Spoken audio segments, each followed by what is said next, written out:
Hello dear students, welcome to all of you on SGC YouTube channel. मैं प्रदीप गुप्ता आज आपको जो हमने to determine the method of determination of reaction mechanism start करा था। आज पिछले टर्म तक हमने उसमें दो प्रोडक्ट एनालिसिस और determination of presence of reaction intermediate पढ़ लिया था और हम आज अब स्टार्ट करने जा रहे हैं आइसोटोपिक इफेक्ट। तो आइए देखते हैं आइसोटोपिक इफेक्ट से हम कैसे रिएक्शन मैकेनिज्म को डिटरमाइन करते हैं। तो चलिए हम अपना स्टार्ट करते हैं।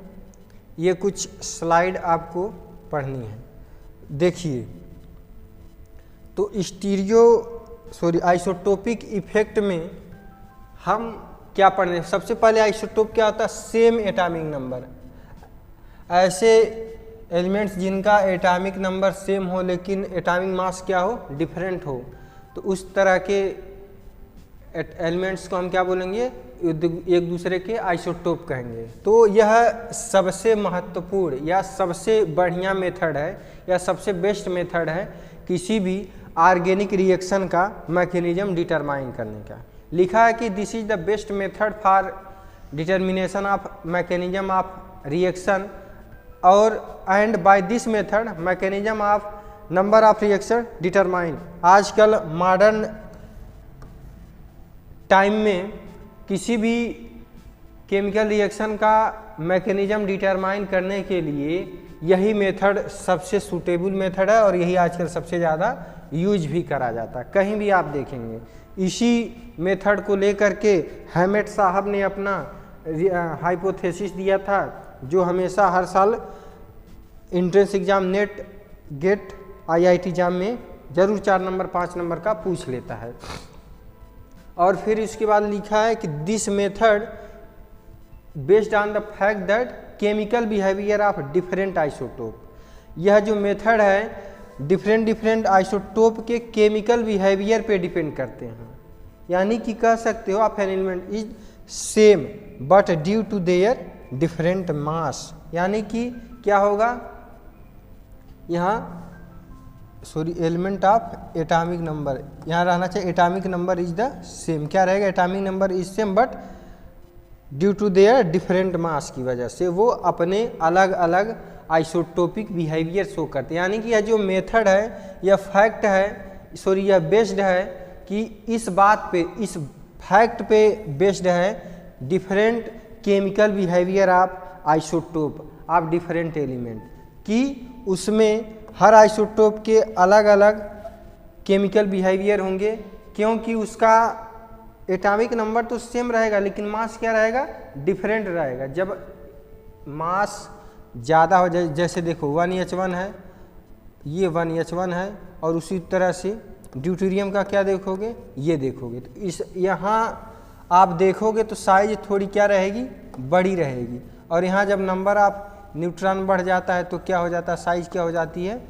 साइज क्या हो जाती है? हमारी थोड़ी छोटी हो जाती है। जब साइज छोटी हो जाएगी तो रिएक्शन का जो रेट होता है वो थोड़ा गिरने लगता है या कम होने लगता है। वही लिखा है mass the velocity of reaction slow with the heavier isotope. इसीलिए कहा जाता है जैसे जैसे आप हाइवियर आइसोटोप लेते चलोगे वेलोसिटी ऑफ द या रेट ऑफ द रिएक्शन घटता जाएगा। इसी इफेक्ट को हम क्या कहते हैं? दिस इज कॉल्ड क्या कहते हैं? आइसोटोपिक इफेक्ट कहते हैं। तो अब हम एग्जाम्पल के तौर पे देख लेते हैं। ये देखो, ये हमारा कोई कार्बन है, यहाँ एक बेंजीन रिंग इसके साथ जुड़ा है, यहाँ एक जुड़ा हुआ है, यहाँ OH ग्रुप है और ये क्या है? H ग्रुप है। जब हम इसका ऑक्सीडेशन कराते हैं, क्या कराते हैं? ऑक्सीडेशन। ये ध्यान देना, प्राइमरी अल्कोहल है। इस प्राइमरी अल्कोहल का ऑक्सीडेशन होगा तो किस में कन्वर्ट होगा? कीटोनिक में। किस में कन्वर्ट होगा? Secondary alcohol. क्या है? सेकेंडरी अल्कोहल है। तो जब यह इसका ऑक्सीडेशन कराओगे तो किस में होगा? कीटोन ग्रुप में। तो ऐसा ऑब्जर्व ये करा गया था कि जब हम इसका रिएक्शन कराते हैं अभी एक बार और इसी को समझा, जब हम इसका रिएक्शन कराते हैं ऑक्सीडेशन प्रोसेस में रखते हैं, यहाँ जो H है ये इसका ऑक्सीडेशन कराते हैं तो कीटोन में चेंज होता है, और इसको यानी कि रेट ऑफ द रिएक्शन, और जब क्या था हमारा हाइड्रोजन था, ये क्या था रेट ऑफ द रिएक्शन के और एच कि हम वहाँ पर क्या रखे थे यहाँ पर हाइड्रोजन, और इसी हाइड्रोजन के आइसोटोप रखेंगे इसकी जगह। दूसरे में देखो क्या है, इस जगह हम क्या रख दिए हैं, हाइड्रोजन के आइसोटोप रख दिए हैं। तो अब फिर भी वही मतलब यहाँ से क्या हो गया, यहाँ से हाइड्रोजन हमारा निकल रहा था, यहाँ से क्या है डी निकलेगा, फिर भी हमारा क्या बन रहा है, कीटोन ही बन रहा है। क्या बन रहा है, कीटोन। लेकिन अब इस समय रेट ऑफ द रिएक्शन घट जाता है, और इस तरह से हम देखते हैं KH/KD, यानी कि रेट ऑफ द रिएक्शन जब हमारा हाइड्रोजन था यहाँ पे, रेट ऑफ द रिएक्शन जब हाइड्रोजन को हटाकर हमने क्या रखा है, डी रखा है, यानी इसी को कहते हैं KH/KD। तो याद रखना हमेशा, यह आपसे पूछा जाएगा, हमेशा आपको जानकारी रहनी चाहिए कि KH/KD किसी भी अगर रिएक्शन का 2 to 8 आता है तो वह हमेशा प्राइमरी काइनेटिक आइसोटोपिक इफेक्ट होता है। क्या होता है, प्राइमरी काइनेटिक आइसोटोपिक इफेक्ट होता है। और जब 0 से 2 के बीच में आता है तो यह सेकेंडरी काइनेटिक आइसोटोपिक इफेक्ट होता है। क्या होता है, सेकेंडरी काइनेटिक आइसोटोपिक इफेक्ट होता है। तो इन का जब एनालिसिस करा गया, आइसोटोपिक एनालिसिस करा गया इन रिएक्शन का, तो KH/KD की वैल्यू क्या मिला, ये मिला। यानी कि ये कह दिया गया ये हमारा प्राइमरी काइनेटिक आइसोटोपिक इफेक्ट है। और सबसे बड़ी बात, इस रिएक्शन में जो CH बांड था, यही हमारा, यह जो CH बांड आपको दिख रहा है, यही हमारा, यह जो CH है, CH बांड दिख रहा है, यही हमारा रेट ऑफ रिएक्शन का स्टेप होता है, रेट डिटरमाइनिंग स्टेप में इन्वॉल्व होता है। वहाँ पर CH था, यहाँ क्या हमारा CD है। यहाँ भी RDS, यही बांड ब्रेकिंग है, यहाँ भी बांड ब्रेकिंग यही हमारा RDS है, कि जितना जल्दी यह बांड ब्रेक होगा उतना जल्दी हमारा प्रोडक्ट बनेगा। और उसी बांड के टूटने को, यानी क्या KH, ये हमारा क्या होगा, CH बांड क्या हो गया, जहाँ कार्बन से हाइड्रोजन जुड़ा वही हमारा रेट डिटरमाइनिंग। तो उसी KH is the rate constant, H is the rate determining वाला, और फिर KH/ दूसरे में D हमारे रेट डिटरमाइनिंग स्टेप में जा रहा है। यही यहाँ लिखा है कि ब्रेकिंग ऑफ CH बांड और breaking of CD bond is takes place in rate determining step. Rate determination step में यह ब्रेकिंग ऑफ CH और CD बांड ही इन्वॉल्व हो रहे हैं, इसीलिए हम इसका KH/KD की वैल्यू निकालते हैं, और वो पाते हैं कितना आ गया, 2 से ज़्यादा और 8 से कम, यानी कि प्राइमरी काइनेटिक आइसोटोपिक इफेक्ट है। क्या हमारा ये प्राइमरी काइनेटिक आइसोटोपिक इफेक्ट है। और सबसे बड़ा एग्जाम्पल आप देख सकते हो फोटोसिंथेसिस के केस में। वो कैसे, देखो फोटोसिंथेसिस का हम क्या लिखते हैं, रिएक्शन क्या लिखते हैं, फोटोसिंथेसिस का रिएक्शन ये लिखते हैं कि हम 6CO2 लिखते हैं। क्या लिखते हैं, 6CO2 लिखते हैं, प्लस H2O लिख देते हैं, प्लस H2O लिख देते हैं, H2O लिख देते हैं, और यहाँ सनलाइट क्लोरोफिल दे देते हैं। सनलाइट है और क्या है, क्लोरोफिल है। क्या है, क्लोरोफिल है, LIGHT, सनलाइट है, क्लोरोफिल है। और हमारा प्रोडक्ट क्या बन जाता है, कार्बोहाइड्रेट बन जाता है, और हमारा 6O2 बन जाता है। क्या बन जाता है, 6O2 प्लस एनर्जी हमारा क्या होता है, एनर्जी हमारा, ठीक, एनर्जी प्रोड्यूस हो जाता है, वही कार्बोहाइड्रेट ही हमारा एनर्जी है, और वो सब यहाँ, ये सॉरी यहाँ एनर्जी नहीं रहेगी, ये फूड मटेरियल उस प्लांट का बन जाता। अब सबसे बड़ी दिक्कत ये रही ना कि क्वेश्चन ये उठा इस रिएक्शन में, यह जो O2 यानी ऑक्सीजन निकल रहा है इस केमिकल रिएक्शन में, वो निकल कहाँ से रहा है। तो बहुत सारे लोग थे, उन्होंने कहा यह जो O2 है CO2 से निकल रहा है। किससे निकल रहा है, CO2 से निकल रहा है। लेकिन जब इसी का स्टडी करा गया आइसोटोपिक मेथड के द्वारा, आइसोटोपिक मेथड के द्वारा, तो वो करा क्या गया कि चलिए ठीक है, हम एक बार चेक कर लेते हैं कि यह जो ऑक्सीजन निकल रहा है हमारा, यह जो ऑक्सीजन हमारा निकल रहा है, हम देख लेते हैं कि इससे निकल रहा है कि इससे निकल रहा है। तो उसके लिए लोगों ने, साइंटिस्टों ने करा क्या, एक ऑक्सीजन को इसमें से एक ऑक्सीजन का आइसोटोप लगा दिया। जैसे मान लो H2O है, यहाँ जो ऑक्सीजन है उसका आइसोटोप, ऑक्सीजन का एटॉमिक नंबर 8, यहाँ 18, ये वाला 8, 18 वाला यहाँ पर आइसोटोप ऑक्सीजन का लगा दिया और सेम कंडीशन दिया। तो अब जब इन्होंने यहाँ ग्लूकोज बनाया और जो देखा आश्चर्यचकित रह गए कि यहाँ जो O2 निकल रहा है उसका एटॉमिक मास 18 है। यानी कहने का मतलब यहाँ जो ऑक्सीजन निकल रहा है वह CO2 से ना निकल के किससे निकल रहा है, ऑक्सीजन से। और बायो वाले बहुत अच्छे से पढ़ते हैं फोटोलिसिस ऑफ वाटर। क्या पढ़ते हैं? फोटोलिसिस ऑफ वाटर पढ़ते हैं, जिसमें वाटर हमारा O2 में ऑक्सीडाइज्ड हो जाता है। तो ये सारी बातें आई थिंक आपको समझ में आ गया होगा।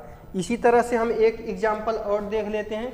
बचपन से एक रिएक्शन पढ़ते आ रहे हैं, हाइड्रोलिसिस ऑफ ईस्टर। क्या पढ़ते आ रहे हैं hydrolysis of Easter. Hydrolysis of Easter को देख लेते हैं। क्या देख लेते हैं? Hydrolysis of Easter. इसमें होता क्या है, हम इसमें होता क्या, ईस्टर लेते हैं, उसका एसिडिक हाइड्रोलिसिस करते हैं तो प्रोडक्ट हमारा क्या मिलता है, एसिड मिलता है और एल्कोहल मिलता है। देखो RC डबल बॉन्ड OOR, ये हमारा क्या हो गया, जब इसका आप एसिडिक हाइड्रोलिसिस करोगे तो प्रोडक्ट हमारा मिलता है, एसिड मिलता है और क्या मिलता है हमारा, एल्कोहल मिल जाता है। क्या मिल जाता है? एल्कोहल। अब मैकेनिज्म लोग लिखते हैं, क्या लिखते हैं, मैकेनिज्म लिखते हैं। एसिडिक हाइड्रोलिसिस भी होता है, बेसिक हाइड्रोलिसिस भी होता है। तो हम यहाँ पर एसिडिक एक बारी लिख लिए, अब एक बारी बेसिक हाइड्रोलिसिस लिख लेते हैं, NaOH। और इसका मैकेनिज्म क्या लोग कहते हैं, मैकेनिज्म भी दिखा देते हैं।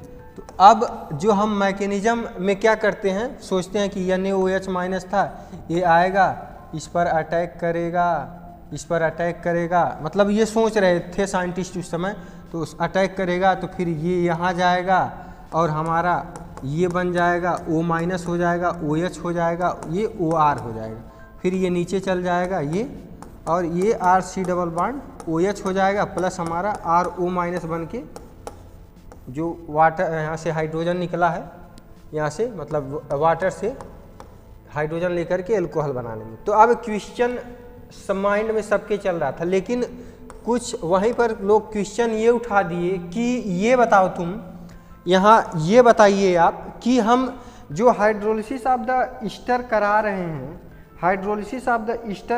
हैं, इसमें ये जो यहाँ ऑक्सीजन दिख रहा है, ऑक्सीजन यहाँ जो दिख रहा है वो किसका है, वो किसका है? यहाँ जो ऑक्सीजन दिख रहा है एसिड के साथ ऑक्सीजन प्रोडक्ट में, वो किसका है? इस ईस्टर वाला का है कि इस सॉल्वेंट का है? इस ईस्टर वाला है कि इस सॉल्वेंट का है? तो कुछ लोगों ने कहा अरे OH रहा होगा, यहीं से टूटा होगा, इसी का होगा, यानी ईस्टर का ही ऑक्सीजन रहा होगा, लेकिन वो गलत कर गए। यानी कि फिर जब स्टडी करा गया, तो आइसोटोपिक स्टडी करा गया, तो करा क्या गया वहाँ पे, ये जो हम OH लिख रहे थे यहाँ पर, यानी एल्कोहलिक डाइल्यूट NaOH लिए थे, तो यहाँ H2O का आइसोटोप ले लिया, यानी ऑक्सीजन का आइसोटोप ले लिया गया। आइसोटोप लेने के बाद जब ये देखा गया यहाँ जो हमारा प्रोडक्ट में ऑक्सीजन आ रहा था वह 18 ऑक्सीजन वाला ही आ रहा था, ना कि ये वाला ऑक्सीजन आ रहा है। यानी कहने का मतलब यहाँ एसिड के साथ यह जो OH ग्रुप जुड़ रहा है वह सॉल्वेंट से आ रहा है। कहाँ से आ रहा है? सॉल्वेंट से आ रहा है, ना कि यह RO ग्रुप वाला। क्लियर? और ये RO ग्रुप कहाँ से आ रहा है हमारा? ये OR, यह जो ऑक्सीजन है ये वाला, ये ऑक्सीजन हमारा ईस्टर वाला है। क्लियर? और फिर ये OH आकर के लग गया, यानी कि क्या बन गया? आई थिंक आपको प्रोडक्ट एनालिसिस समझ में आ गया होगा, प्रेजेंस ऑफ रिएक्शन इंटरमीडिएट समझ में आ गया, उससे भी बेहतरीन तरीके से आपको क्या आया होगा समझ में, सबसे बेहतरीन आइसोटोपिक इफेक्ट आया होगा समझ में। Thanks to all of you watching this video. और नेक्स्ट वीडियो में या नेक्स्ट लेक्चर में हम इसके आगे जो स्टीरियो केमिकल स्टडीज है उसको पढ़ा जाएगा।